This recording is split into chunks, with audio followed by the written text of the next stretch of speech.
A lot of you look at backlog of growth projects, and so we put this slide together for you.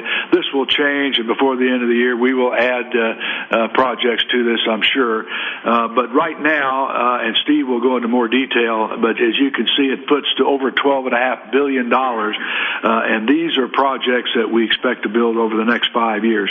And most of this is coming as a result of the tremendous footprint that we have across North America. It's probably equally important to see what's not in that backlog. What's not included is further LNG liquefaction build-out beyond this initial phase. So to the extent we can capture some non-FTA at either Elba or our Gulf LNG, that's additive to this.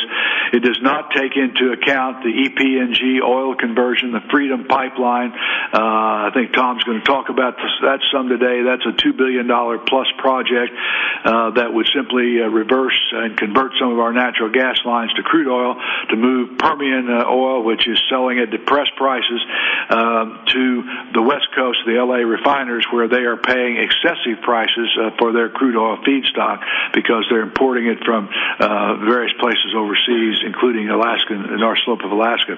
That does not include that. We think that's got a pretty good likelihood of success.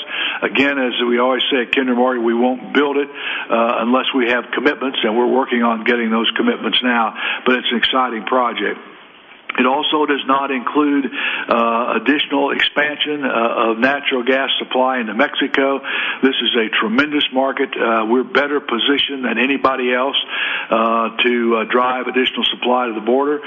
We're not particularly interested in investing on the Mexico side of the border, but we're very interested in expanding our systems north of the border to get more natural gas to the Mexico pipelines that connect at the border.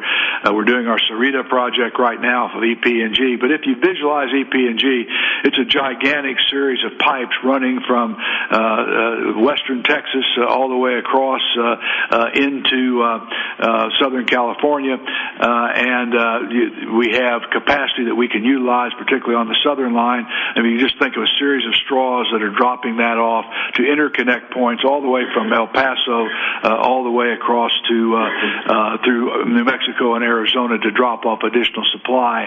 And then on top of that, in our Texas intrastates, we already have our Monterey pipeline. We expect we'll be able to expand that. That expansion is not in here. So a lot of opportunities with regard to delivering natural gas to Mexico.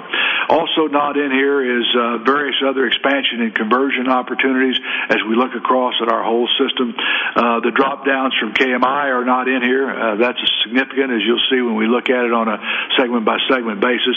And then obviously this does not include the upside from any acquisitions. And as I said, Copano alone will provide us with $1 billion in identified acquisitions. I think that number will grow as we get deeper into the Copano operations.